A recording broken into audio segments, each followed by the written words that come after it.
Vous êtes sur Comme à la radio et vous écoutez Choix Multiples, une émission en forme de discussion, en forme de playlist, prétexte à la découverte du parcours musical d'un ou d'une invitée sur 1 heure de psychanalyse sonique et de coups de cœur amplifiés. Et aujourd'hui, ce mois-ci, en juin, j'ai l'honneur de t'inviter, Kevan, à nous partager la bande originale de ta vie en quelque sorte. Bienvenue, merci. Salut Romain, merci beaucoup pour l'invitation. De rien, je pense que tu as une culture musicale qui m'intéresse beaucoup et qui pourrait intéresser aussi. Et en plus, tu as un projet artistique et musical qui va entrer en résonance avec ce que tu vas nous faire écouter. Qu'est-ce qu'on vient d'écouter ? Tu peux nous présenter un peu le titre qu'on vient d'entendre en introduction ? Oui, alors c'est Dariush Dolashahi, qui est un artiste iranien de la deuxième partie du XXe siècle. Alors moi je suis iranien, comme tu as dit en fait j'ai un solo qui s'appelle Asanka et donc qui est en gros très ancré dans la culture perse et au lieu de mettre de la musique traditionnelle en fait j'ai choisi ce personnage là parce que ça a été un des plus grands on va dire musicien qui a pensé des études entre le modulaire, l'électroacoustique et la musique traditionnelle. Et donc là, ce qu'on vient d'écouter, en fait, c'est un essai modulaire tar. Donc c'est un instrument à une corde, un luth à une corde, avec du field recording qui date de 85 et qui, pour moi, en fait, résume complètement en fait l'aspect culturel de l'Iran qui est assez méconnu. Vraiment, le prisme de la culture noise et un peu électroacoustique est très important dans ce pays-là. Et voilà, je voulais commencer l'émission là-dessus. Et aussi une pensée un peu émue pour les femmes iraniennes avec ce qui se passe en ce moment. Bien sûr, ouais, c'est vrai que tu avais proposé au début plutôt partir sur du traditionnel et puis là tu as voulu faire ce pas dans le contemporain plutôt. Un truc un peu plus pointu et très méconnu. C'est une histoire très importante en tout cas pour les gens qui étudient la musique électroacoustique. J'en parle ailleurs, hein, vous pouvez peut-être vous renseigner en passant par nos projets, quoi, mais en tout cas, là, encore maintenant, le régime des mollahs a une sorte d'acceptation, en tout cas, de la musique électronique un peu ambitieuse. Tant qu'il n'y a pas de paroles un petit peu désinvoltes, tout se passe bien. Et il y a des artistes encore contemporains qui sont extrêmement super et qui font de la musique incroyable et très originale. Et en parlant de musique expérimentale, tu nous as aussi sélectionné ce que tu dis qui est justement un peu ton premier pas, ta porte ouverte sur la musique expérimentale. Alors, je ne sais pas quand tu as découvert un peu ça, mais tu peux nous parler du titre qu'on va mettre après, qui est porté, dont le pseudonyme artistique c'est Fantomas. Je pense qu'on va reparler de la personne derrière un petit peu plus tard. C'est un peu un gimmick, hein, ça va revenir beaucoup. En fait, les artistes gravitant autour de la scène d'avant-garde californienne. On va écouter Fantomas, c'est un groupe qui n'existe plus, qui date des fin des années 90, début 2000. En fait, moi je viens plutôt de la culture métal et de la culture rock. Et un jour, en fait, je vais dans un disquaire, totalement mainstream, à la Fnac, et je tombe sur une pochette incroyable dans le rayon métal, faite de collages, de très mauvais goût, en fait, une sorte de satire des vieux films de Fantomas, et j'écoute ce truc-là au casque, et je tombe sur une sorte de pseudo-métal complètement incroyable, et c'est des morceaux courts, en fait, qui sont représentatifs vraiment de la culture avant-gardiste californienne de ces années-là, et je pense que ça a nourri, en fait, le reste des références à venir, et je pense qu'on peut l'écouter maintenant, c'est très très court, je crois que c'est quelques secondes. Ouais, c'est moins d'1 minute.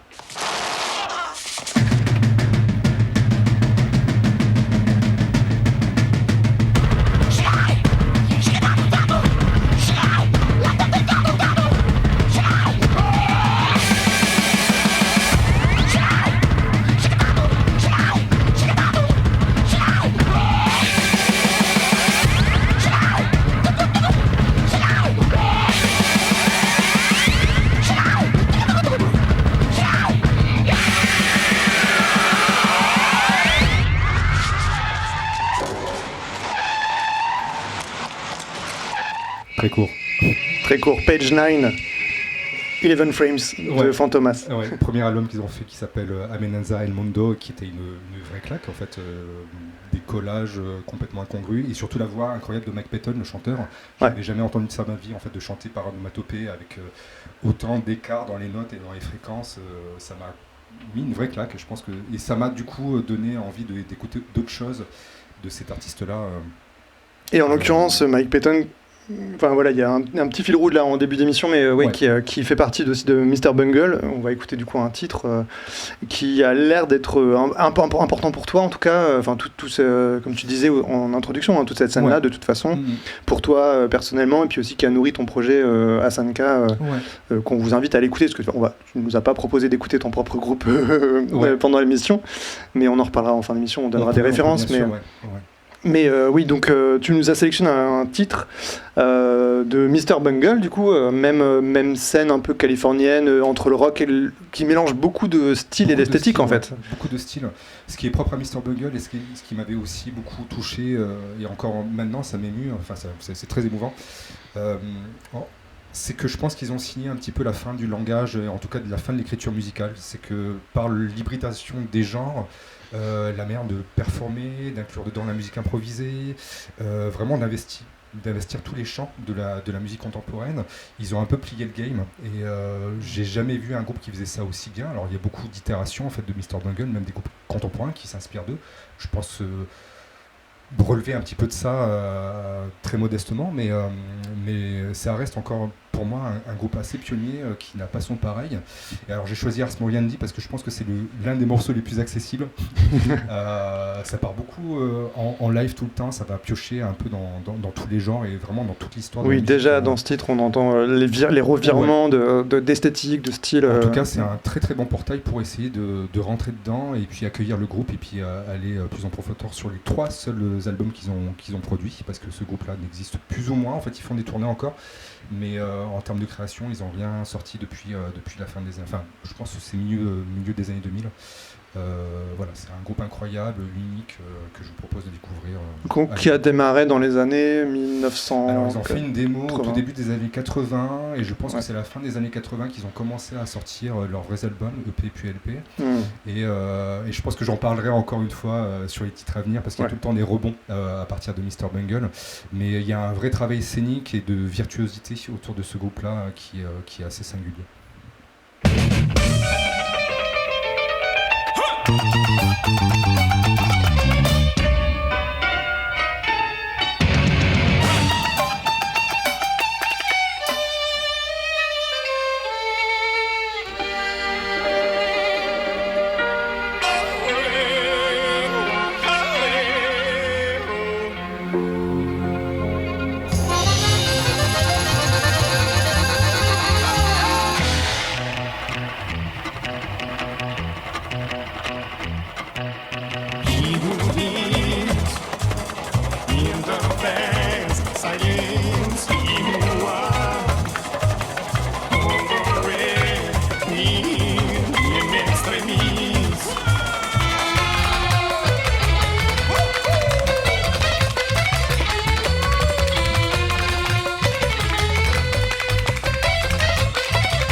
petit Larsen rajouté par tes soins.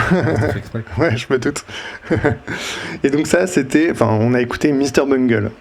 Ars Moriendi, tu dis que c'est quel album? Tu saurais dire? Le dernier qu'ils ont fait, je crois que c'est California. Alors tout dernier, à mon sens, parce que je crois qu'ils en ont fait un autre, qui était une réédition de leur démo. C'est anecdotique, mais oui, c'est un album qui me semble le plus accessible, en tout cas si on veut rentrer dedans. Très bien.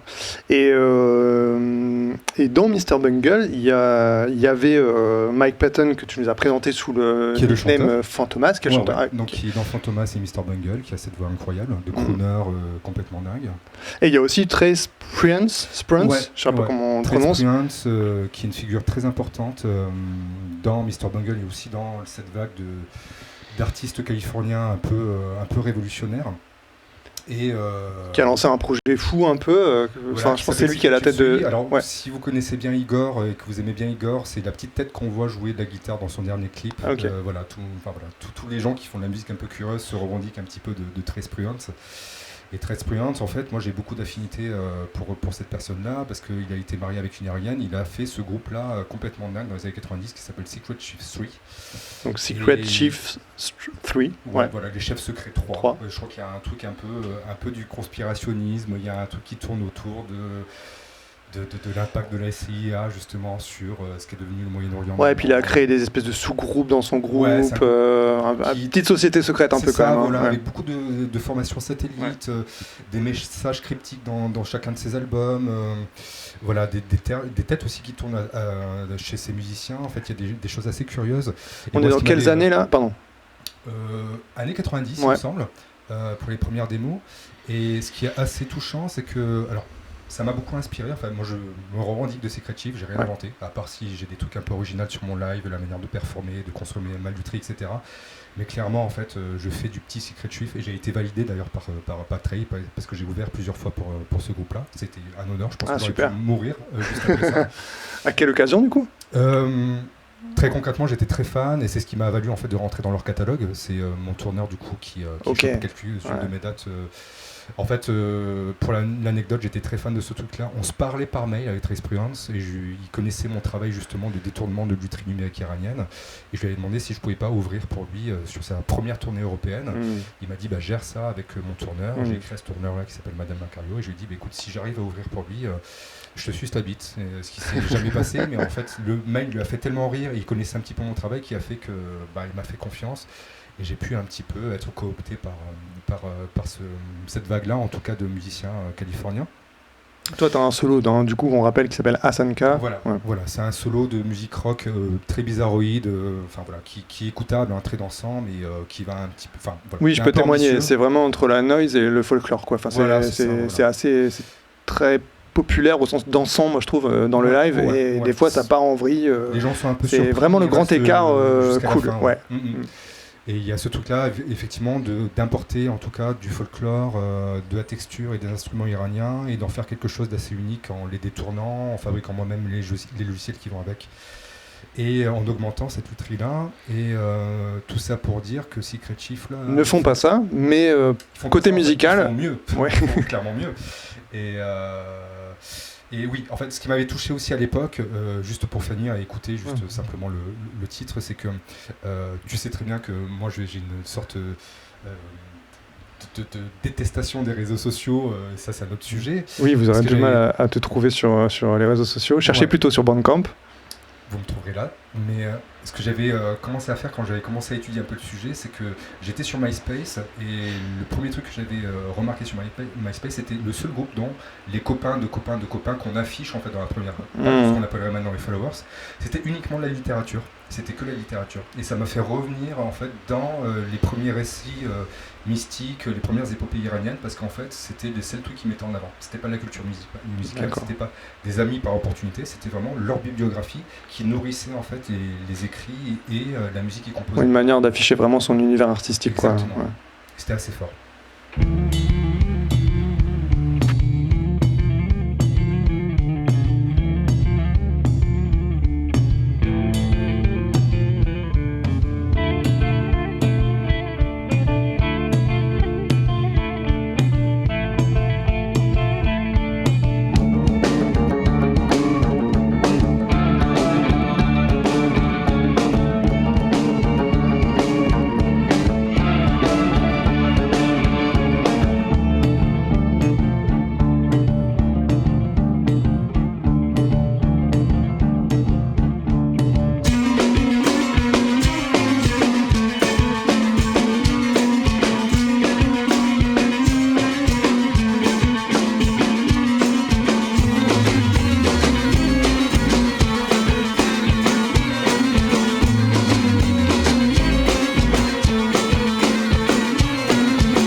Et c'était Secret Chiefs 3. Magique, non? Génial, superbe. Efficace. Ouais, j'adore. Ouais, je suis jaloux. On va faire ça. On va passer à la suite pour essayer de pas, de passer tous tes titres. Ouais. Parce qu'on Il y a une parle, petite quinzaine, on parle beaucoup ouais. en fait. Euh, On est à Otto von Schirach.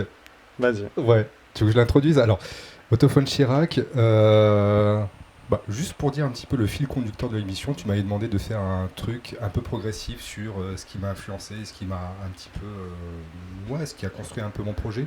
Et Otto von Schirach, c'est le solo de cet artiste américano-cubain qui m'a réconcilié avec la musique électronique.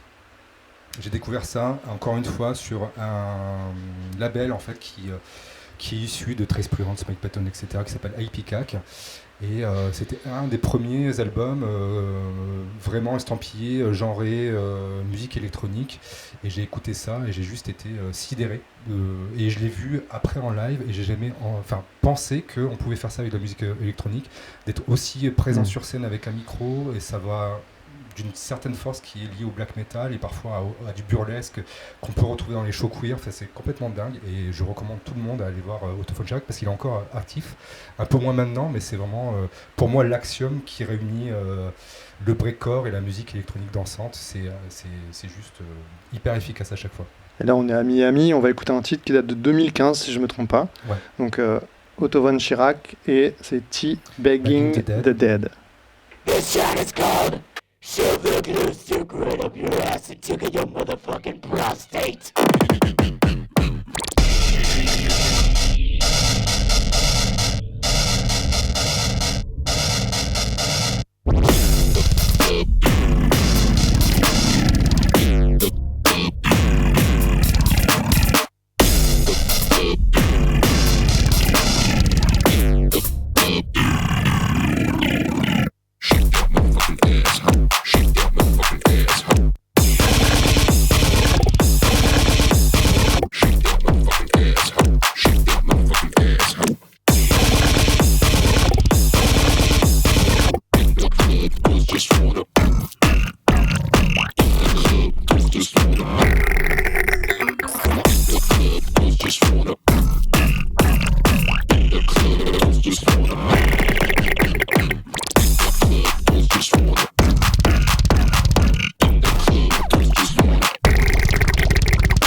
Ass in the club.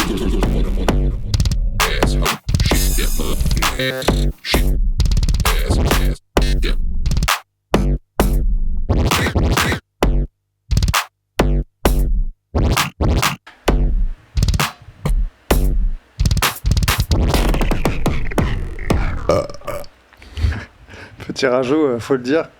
Ouais, ça va bien avec. Ouais. Et donc, on va les annoncer quand même. Si vous prenez l'émission en cours de route sur Coma Radio, c'était Otto von Schirach, proposé par toi, Kevin Hassanka, qui est invité sur Choix Multiples pour nous parler un petit peu des musiques de ta vie, enfin en tout cas des titres et des artistes qui ont fait un peu ton parcours et ton... Voilà, un peu on peut dire ton éducation musicale, mais en tout cas, voilà, les choses que tu as voulu nous faire découvrir. On reste dans les choses un peu barrées, enfin de toute façon toujours avec toi. On va parler de métal. Du coup c'est vrai que c'est un style un peu clivant et toi-même tu dis que t'aimes pas trop le métal. Ouais, effectivement, j'aime pas trop ça, mais j'aime bien la couleur et la mythologie du métal. Enfin, j'en joue moi-même des fois quand je choisis de jouer des morceaux métal pendant mon live. J'aime beaucoup la mythologie en fait pour expliquer un peu le truc. Quand je joue à Sanka, il y a beaucoup en fait de récits qui sont un peu mythologiques ou médiévals et du coup je m'en inspire. Et quand il faut incarner le mal, en fait, je joue du métal. Et je trouve que la mythologie, en tout cas de la texture, ce qui a été invoqué par aussi toute l'histoire du black metal norvégien, incarne un petit peu cette émotion. Et je le réinjecte dans mes compositions et mes performances. Mais en tout cas, j'aime pas en écouter tout le temps, j'aime bien 2-3 minutes, mais après c'est très très vite lassant. Par contre, alors je sais que c'est très monomaniaque, mais Facts Dead, qu'on va écouter tout de suite, c'est encore un groupe de Trace Prudence, je suis désolé, alors j'aurais pu faire ma sélection autrement. J'avais pas fait le lien, mais d'accord. Ouais. C'est Trace Prudence en fait qui a fondé un groupe masqué qui est très intéressant qui s'appelle Facts Dead donc. Avec à l'intérieur, je pense, un des meilleurs chanteurs de black metal qui est en fait Greg Torkinson. Alors je sais pas si tu situes un petit peu le personnage. Non. Ça a été le directeur technique de Mr. Bungle. Ça a été lui qui l'a fait tourner. Et en fait, c'est un mec qui vient du stand-up et qui a des émissions hyper rigolotes sur Adult Swim. Et c'est plutôt un mec qui fait des blagues. Et il a fait plein de disques un peu obscurs sur 1 heure de comment se suicider, des pranks sur Internet. À la Adult Swim, quoi. Ah, okay. Ouais, totalement surréaliste. Et il a une voix incroyable qui incarne vraiment ce que c'est que le mal profond. Et je trouve que c'est un des meilleurs groupes de black metal, de grind qui existent au monde parce qu'il ne joue pas, en tout cas, des clichés du métal qu'on peut voir un peu partout. Très obscur.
Bah, tu m'avais dit ce groupe coche toutes les cases de musique extrême, mais en fait, non seulement il les coche, mais en plus il les surjoue, quoi. Enfin, c'est vraiment. Il y a beaucoup de c'est pas une parodie, mais c'est vraiment. Ouais, il y a un peu de ça, mais même dans le mixage, je vous invite à l'écouter au casque. Il y a des trucs que n'importe quel ingénieur du son ne ferait pas.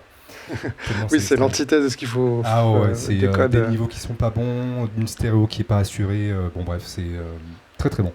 C'est conscient ou c'est DIY, on s'en fout? Ah ouais, c'est très conscient en fait. J'ai oublié le nom en fait de l'artiste qui fait de la noise derrière et qui joue avec des cassettes.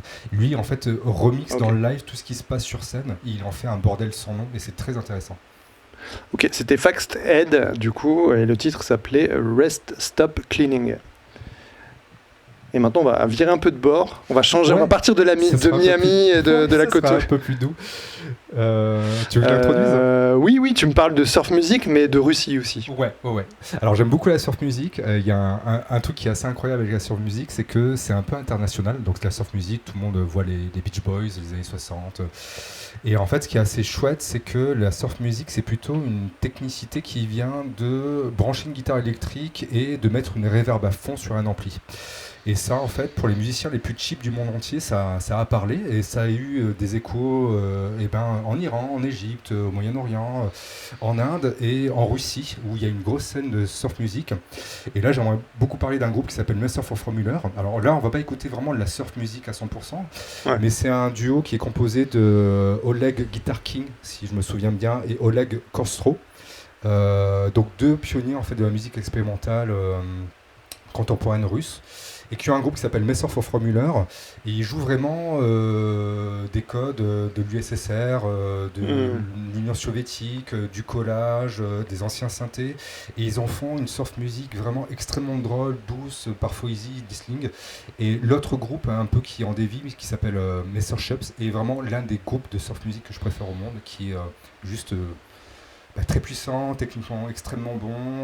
Alors même si je les ai vus plusieurs fois, en fait, ça a la froideur de la Russie sur scène, mais musicalement, c'est quelque chose d'assez incroyable.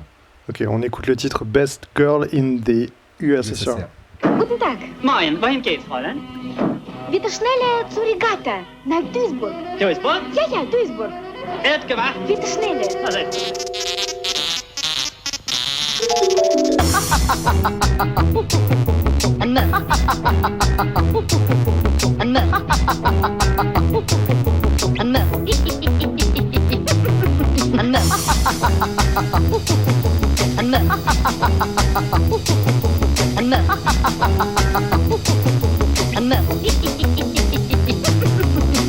Вы лучшая девушка в СССР. О, спасибо, данкишен.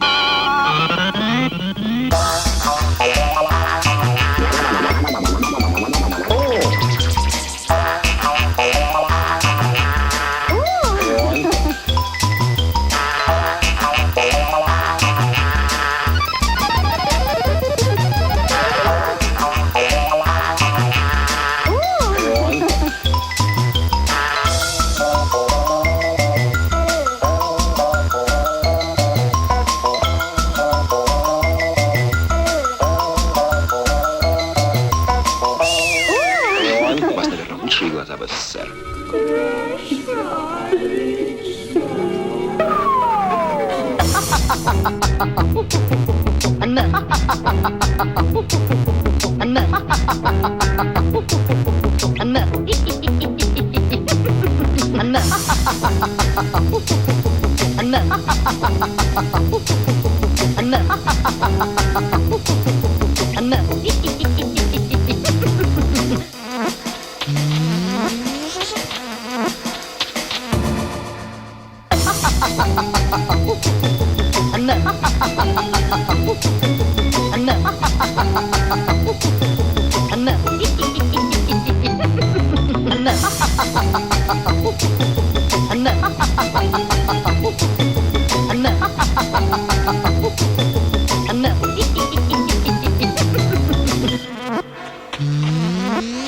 Ты лучшая девушка в СССР.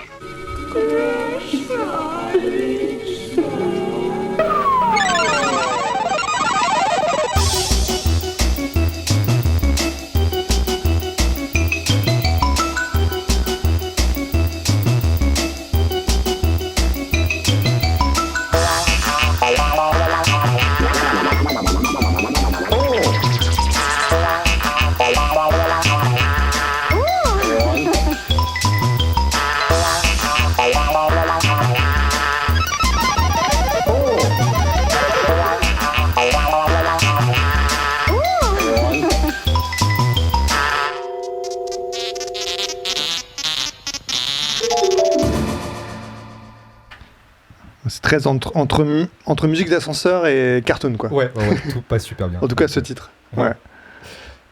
Très très drôle. Et c'était Messer for Fuller. Je suis très nul en allemand, désolé. Un peu clone, Ouais. c'est Messerships. Ok, donc des Russes. Comme son nom ne l'indique pas. Saint-Pétersbourg, c'est la scène de Saint-Pétersbourg. On a beaucoup de choses qui t'inspirent et qui te parlent. On va passer un petit peu sur toute la scène, la scène Bollywood, en tout cas les thèmes de films. Tu peux en dire deux mots de pourquoi ça te parle aussi, mais c'est vrai que mettre quelques minutes parce qu'en fait c'est un mettre en peu fond. redondant en fait qui est très intéressant, mais j'aime beaucoup la musique bollywoodienne de par ses arrangements et surtout en fait le caractère un peu second degré. Il y a beaucoup de choses qui sont assez intéressantes en fait dans la composition et dans la manière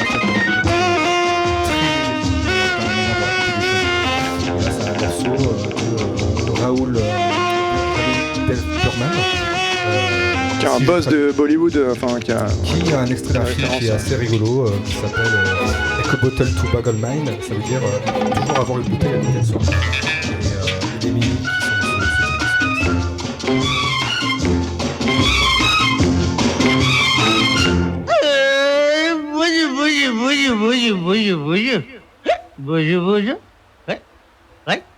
एक बोतल हो बगल में और हाथ में हो एक जाम फिर किसको फुर्सत सोचे कब सुबह हुई कब शाम एक बोतल हो. Voilà, malheureusement on n'a pas le temps d'en écouter beaucoup, mais on va passer à la suite de ta liste. Peut-être un peu moins fun, un peu plus connu aussi peut-être, mais tu m'as mis un Shostakovich. Un peu son tube aussi d'ailleurs, le Quatuor numéro 8. Ouais, complètement. Enfin, ça me paraît essentiel aussi de parler de ce qui fait vraiment aussi mon quotidien, c'est la musique savante du premier début du XXe siècle, dont Dimitri Shostakovich fait partie. Alors c'est un parmi d'autres, hein, j'aurais pu aussi citer Béla Bartók, Ligeti, Arnold Schoenberg, etc. Mais voilà, ça fait bien aussi avec la musique que j'aime bien composer, un peu exigeante, orchestrale. Et j'ai aussi beaucoup d'émotions à chaque fois que j'écoute ce titre-là, qui est effectivement, comment on pourrait dire maintenant, un banger. Et je pourrais le rejoindre aussi avec quelque chose qu'on va écouter juste après. J'irai un peu plus dans le détail. Ouais, ça marche. On en reparle après le titre. Donc on écoute le Quatuor numéro 8 de Dimitri Shostakovich.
Incroyable. Quel cliffhanger. Ouais. Ouais. Donc c'était Shostakovich, et toi tu veux le relier un petit peu au titre suivant que tu nous as proposé, qui je pense parlera à tout le monde puisqu'on va parler de Morricone. Ouais. Enfin, dans cette branche musique savante, j'ai beaucoup d'affinité pour Ennio Morricone parce que il est dans ce que je recherche et dans ce que beaucoup d'artistes recherchent, le grand art et puis l'art plutôt modeste, populaire. Et lui s'inscrit vraiment dedans avec ses musiques de films hyper ambitieuses. Et là j'ai choisi un titre qui sort un petit peu du recueil qu'on en fait, en tout cas des titres un peu populaires qu'on rattache à Ennio Morricone. C'est un morceau en fait d'une compilation qui s'appelle Crime and Dissonance, qui sont beaucoup d'essais qu'il a fait pour de la musique improvisée, de la musique jazz dans les années 60-70. Donc là on n'est pas sur la musique de film, sur cet extrait qui arrive. Ouais. Et je dirais pourquoi je l'ai choisi et je le rattacherai au morceau suivant. Et voilà, enfin c'est... pratiquement toute ma vie, Ennio Morricone, et j'ai été, alors petite anecdote personnelle aussi, invité personnellement à jouer au Time Zone Festival, qui est à Bari, par Gianluigi Treviso, l'année de la mort de Ennio Morricone. Et c'est en fait Gianluigi et Ennio Morricone ont fondé ce festival-là et choisissaient chaque année en fait des artistes qui font de la musique sans parole, très attachés à la musique de film. Donc, j'étais très honoré de le faire. C'était aussi, comme pour ces 4 chiffres, en fait, une sorte de je sais pas, de lévitation, achievement, comme tu dis. Voilà, mais je ne serai jamais autant redevable à Gianluigi et puis Ennio Morricone de m'avoir autant inspiré.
On gagne du temps sur, efficace. Sur l'heure de sélection, c'est cool. Il est incroyable ce morceau, avec la gambarde et tout. Ouais, dingue. Tu voulais le relier toi au titre suivant, tu me disais, qui est plutôt dans le rock. Alors qui est plutôt dans le rock, si je me trompe pas, je t'avais envoyé Sun City Girls, un truc qui s'appelle Ben's Radio. Alors Sun City Girls, c'est un collectif ou un groupe de Seattle qui est derrière le label qui fait école un petit peu, qui s'appelle Sublime Frequencies. Voilà, qui a inspiré en France Acouphone, c'est Habibi, je sais plus comment s'appelle ce label un petit peu pointu sur la musique du Maghreb. En tout cas, en fait, tous les labels qui s'intéressent un petit peu aux morceaux un petit peu perdus, non explorés du Moyen-Orient, d'Asie du Sud-Est, du Moyen-Orient. Sublime Frequencies a été un des premiers. Et donc Sun City Girls se révèle, en tout cas, ont monté ce label-là. Et j'ai mis du temps de me mettre un petit peu en fait dans leur délire. Il y a quand même, ils ont été très prolifiques. C'est un groupe de musique improvisée, rock, de la scène de Seattle, qui ont vraiment digéré toute la musique du monde, qui ont beaucoup voyagé. C'est très, très, très étrange. Donc je dis que je fais un rattachement parce que de par ce label et de par leur curation un petit peu impliquée, c'est eux qui ont sorti ce Crime and Dissonance de Ennio Morricone. Donc c'est eux qui ont fait une sélection de morceaux perdus d'Ennio Morricone qui n'ont jamais été publiés, qui sont très curieux, qui sont très bizarres et qui enveloppent un petit peu la musique du monde dans des morceaux très très courts. Et ben on leur doit ça. Donc Sun City Girls pour leur musique curieuse et puis pour leur implication justement comme archiviste et anthropologue et ethnomusicien. Bagus, selamat pagi, selamat radio. Rangga. Selamat tinggal, selamat. Dukun. Selamat datang.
bagus, bagus. Selamat pagi, selamat pagi, selamat. Ibu-ibu, Kara Puspita, saya cintaku. Rasa tanggung, nasi padang bagus, rumah makan. Burung-burung, Benz Radio.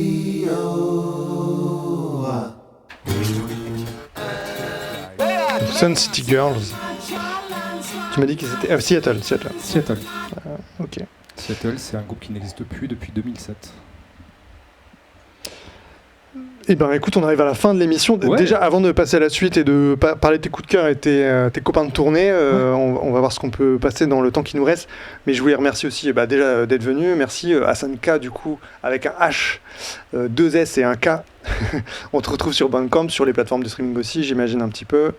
Eh ben merci à toi, Romain. Ton dernier album. C'est un split avec Eddie Pou, donc un copain qu'on va peut-être pas passer ici parce qu'on n'a pas trop le temps. On peut peut-être finir par un copain de tournée. Alors, juste pour dire que Hassan K, effectivement, c'est pas sur les réseaux, mais je tourne beaucoup. Je tourne vraiment beaucoup. Et vous pouvez me voir partout en Europe, dans le monde entier. Et faire un petit clin d'œil aux copains qui m'ont accompagné pour finir cette session-là. Et avant ça, je vais juste préciser que t'es de Lille, comme à la radio que vous écoutez en ce moment. Je remercie Esther et Antonin et toute l'équipe et tous les gens derrière Comme à la radio de nous permettre de faire cette émission et plein d'autres et de mettre en avant toute la scène locale. Et ça, c'est hyper précieux. Et en effet, maintenant, on peut essayer de découvrir, dans le temps qui nous reste, quelques titres qui te parlent aussi beaucoup, parce que c'est des gens proches, contemporains du moment. Il y a 2 morceaux courts, Romain. Est-ce que tu crois qu'on peut le faire ? On peut faire Drunken Pop et Movie Pussy. Commençons par un. Ok. Alors, juste les coups de cœur. Les amis avec qui j'ai tourné, donc Eddie Pou et sa compagne qui s'appelle Sarah Fontane.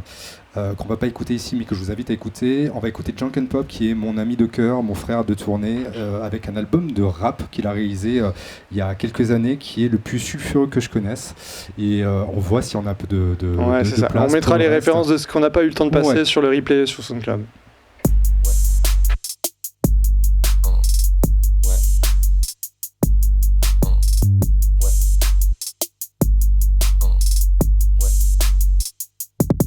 Entrée des cloches, je suis pas là pour parler des proches. Tout le monde fait semblant qu'il y a un futur alors que l'effondrement est proche. La cigale a chanté tout l'été mais elle décroche. Y'a des fourmis en gilet qui bloquent les routes avec leurs Porsche. La France en carence de pétrole, fini le temps des carrosses. La France en perfusion ne sait plus où planquer son mox. Tragédie pathos, je balance mon rap de cassos. Dans 10 ans y'aura plus de quoi l'écouter sur vos boombox. O, S, E, F, on s'en fout.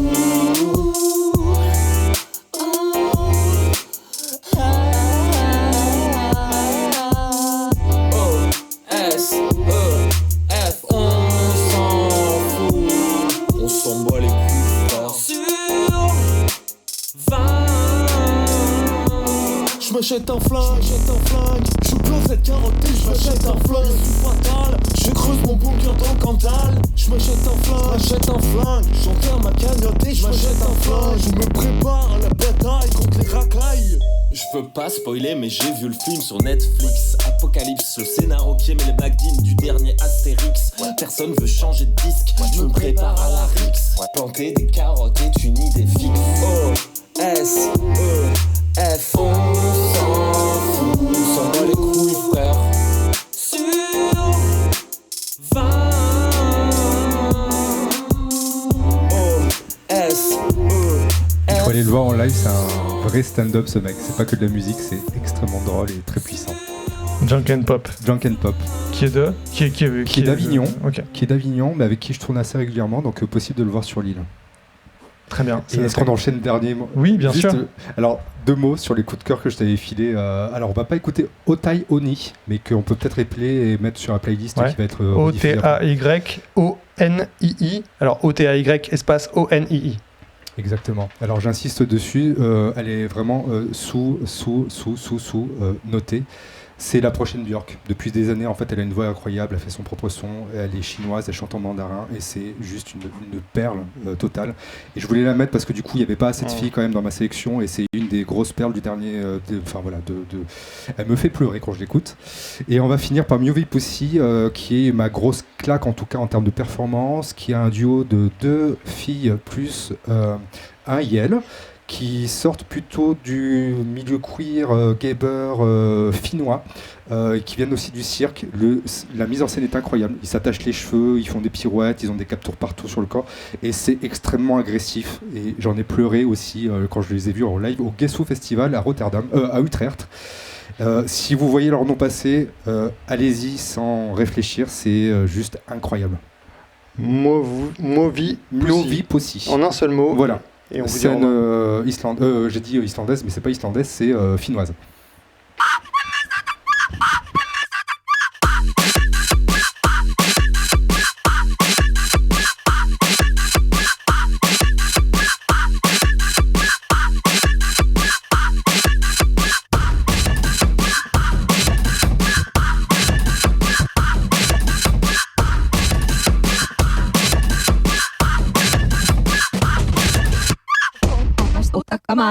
Ja trynniä ravaho, MS kuuttakkamaho, MC päällä ja saraho. MS kuuttakkamaho, MC ja trynniä ravaho, MS kuuttakkamaho, MC ja saraho. MS kuuttakkamaho, MC ja trynniä ravaho, MS kuuttakkamaho, MC päällä ja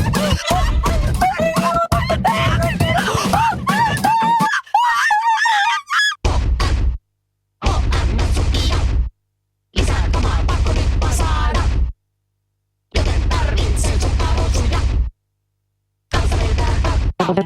MS tuttakamaa, MT ja trynniä ravaho. MS tuttakamaa, MC päällä ja saraho. MS tuttakamaa, MT ja trynniä ravaho. MS tuttakamaa, MC päällä ja saraho. MS tuttakamaa, MT ja trynniä ravaho. MS tuttakamaa, MC päällä ja saraho. MS tuttakamaa, MT ja trynniä ravaho. MS tuttakamaa, MC päällä ja saraho. Lisää kamaa, pakko nyt vaan saada.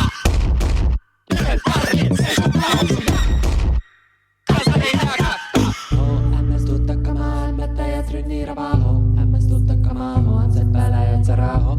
MS tuttakamaa, MT ja trynniä ravaho. MS tuttakamaa, MC päällä ja saraho. MS tuttakamaa, MT ja trynniä ravaho.